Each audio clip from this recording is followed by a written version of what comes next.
in my next step of this library, today I'm going to start building the 45-degree angle bookcase, which will be positioned between the windows and the entry point to the room.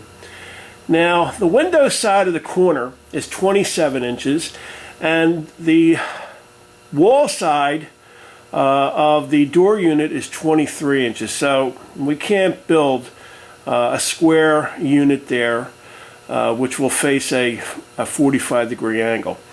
So what I'm going to do is I'm going to make it 23 inches by 23 inches. Now, on a 27-inch wall, there'll be 4 inches left over, and on the side of that bookcase, I think I'll put shelving there. And there'll be open shelving for knickknacks, and I think that's going to be a nice accent piece for the room. So that works out well. As I have a piece of plywood here, and this piece is going to act as the footprint. Okay, what I did here is I just finished making the footprint for the angled bookcase, and we'll have to add the 1/2 inch back and a 1/2 inch back and a 3/4 inch side and a 3/4 inch side. This will be the window side, which will incorporate the storage cabinet under the window, and then this will be the entry point of the room. So I'll add a 1/2 inch here and my 3/4 inch here. So as you can see, this will be a 1/2 inch back wall, okay, which will support shelf pin holes, and then we'll bring a 3/4 inch side in. Now, you're probably thinking, why don't you use a 1/2 inch there to give me more room? Well, these shelf pin holes, they're 3/8 of an inch deep, and if I drill down in there, you might telegraph through here, and I don't want that to happen.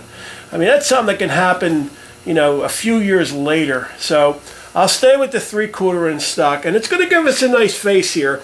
It will be wider than our 20-inch cabinet or bookcase, and this will make a nice unit.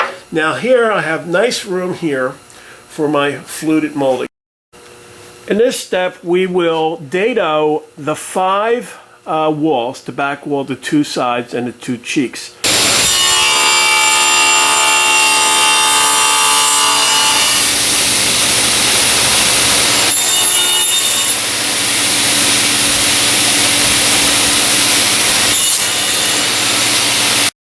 Okay, in this step, I'm going to cut the shelving for the angled cabinet. Now, 3 of them have to be wider on each back corner, in the front also, so they can be accepted into the 3/16 inch dados on each side. Now, the thing with this is, you're probably thinking that, well, this cabinet's only 23 inches by 23 inches, so you can get all 8 shelves out of a 4x8 sheet of plywood.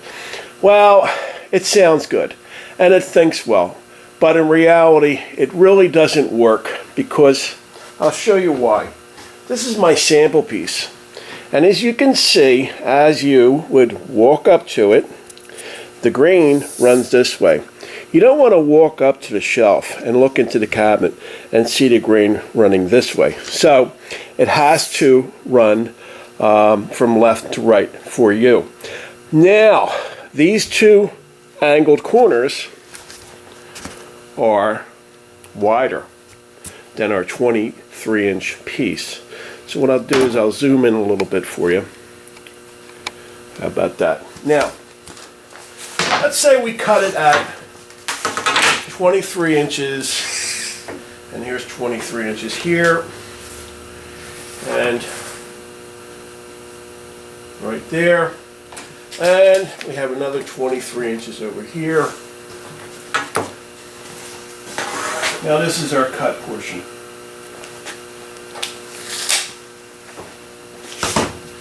Well, this I can get 8 sheets out of my 4x8 sheet.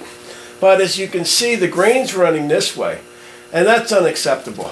So what I have to do is I have to turn it around like this, and as you can see, this portion over here is exceeding it roughly 8 inches. So what will happen is I'll get 6 pieces or 6 shelvings out of a 4x8 sheet.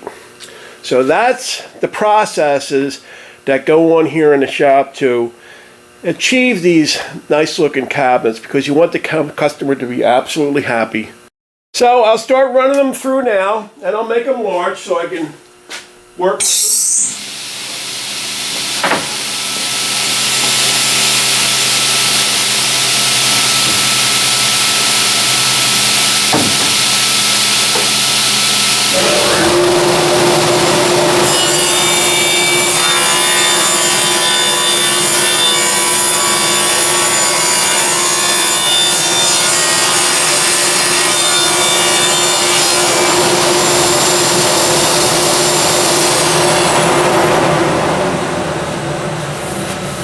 Okay, I cut them at 31.5 inches, and that will give me plenty of space.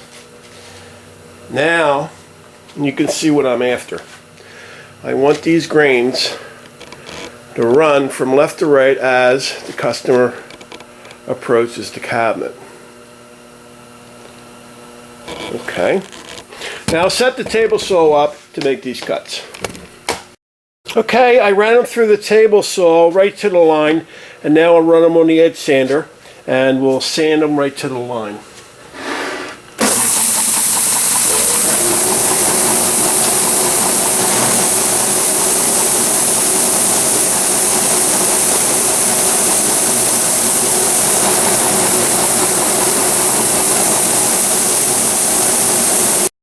Okay, I just finished sanding the top plate, which is the header plate, and we'll see how it fits now. So I'll move the cheek over a little bit and make a little room for us. Just screw it out a little bit, bring the cheek over, and we'll get our plate, position it right about here, right into the dado. Like that, everything looks good.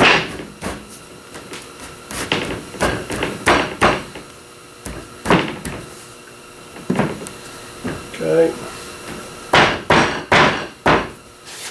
Top looks good.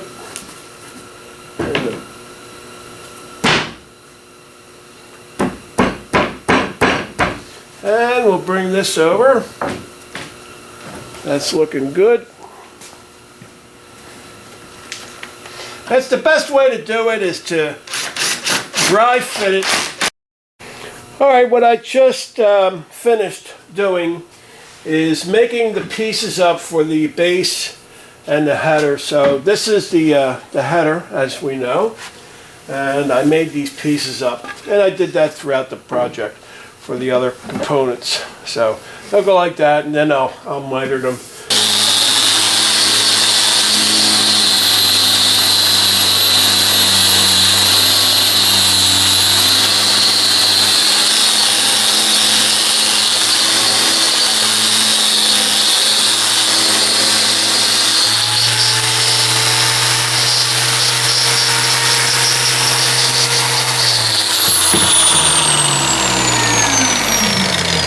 That's nice. Came out very nice.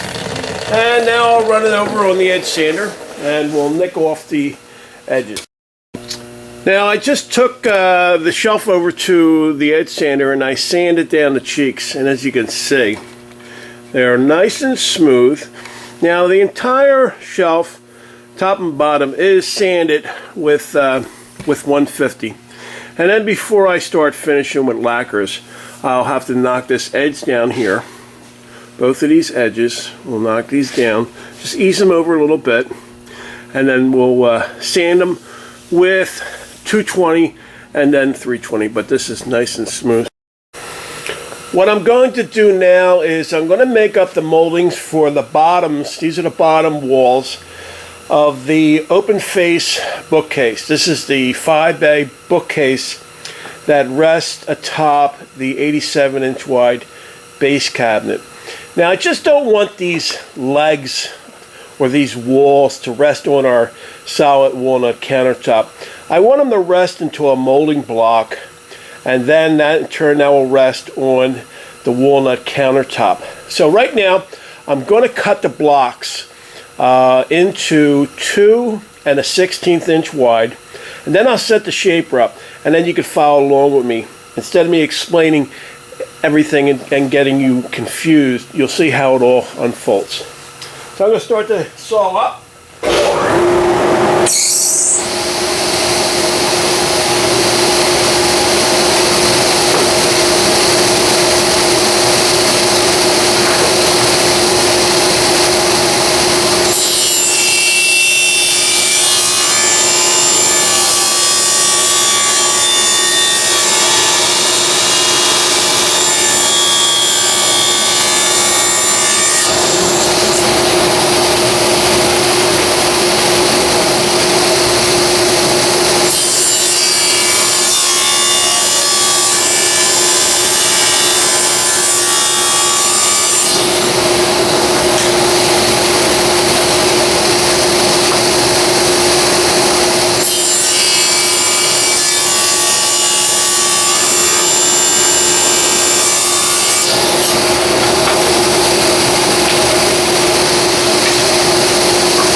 Alright, I have my molding blocks planed and all trimmed to 2 1/16 of an inch, and I have the power feeder and shaper set up. I'm going to climb cut in reverse rotation. That's the best way to make any kind of a molding or any kind of profiles, is always the climb cut. So I'm going to set up the camera for you, and you'll see how that comes out the other side of the shaper. And also, I didn't do a test cut yet, so you'll see how the first piece comes out.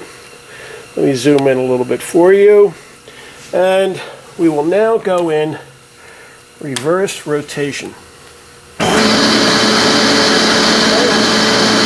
little bit of dust collection.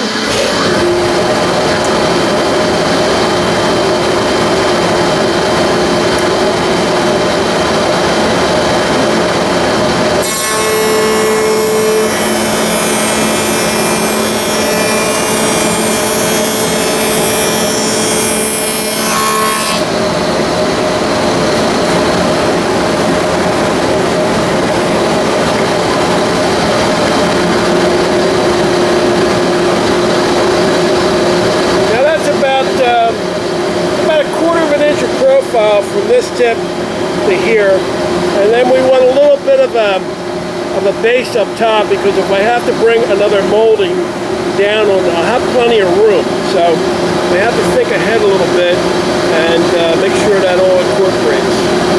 I'll run the other side for now.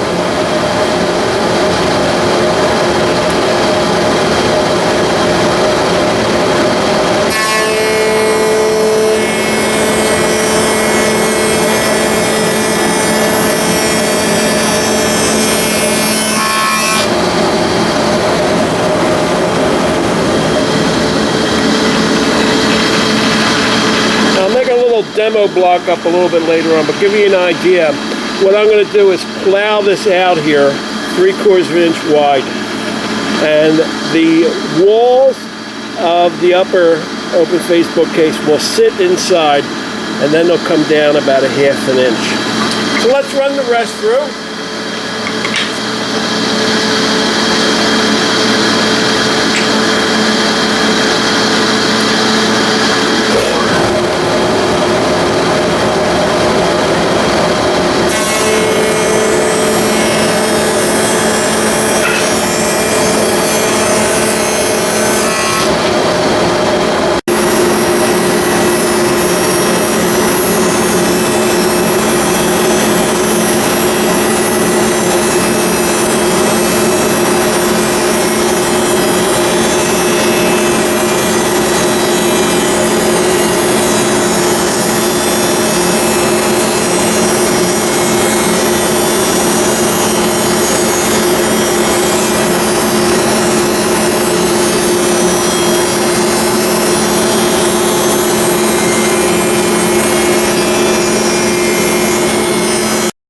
Now, I have the samples set up, and I want to try to give you a better idea what I'm up to. So, this is the block that we just ran through the shaper. And later on, I can't do it now, but I'm going to remove about this much material, 3/4 of an inch wide. That will be for the wall of our bookcase to sit in. So it'll go like this, and that will go down into the dado joint. And then we're going to bring our fluted molding in and center that up. And this is what you're going to see on the side of the bookcase. This is going to be the side walls and the inner walls also. Now, the reason that I want this corner here, okay, that's a reveal space. We don't ever bring anything like that. It just doesn't look right, and it never will. So when we center it, it'll give you a nice step feature. And that's what I'm trying to achieve there. Now, getting back to this. The reason that I don't want to do that is because I have to line up the holes in this upper bookcase cabinet, the shelf holes that is, with the other ones. So when I first made the walls, I figured it's going to be about a 1/2 inch, but I can't tell until I start assembling them. Then when I assemble them, I get to that area, then I'll make my determination how deep I want. It might be 3/8, it might be 5/8. I have 3/4 to work with. So we'll get to that later on. But I wanted to give you an idea now what I'm up to. And this is the way I want it to play out. What I don't want is that this resting right on our walnut countertop. I want a molding. A nice detailed molding, and it'll make everything look real nice. And that's the way it should be done. So we will move on to our next stage.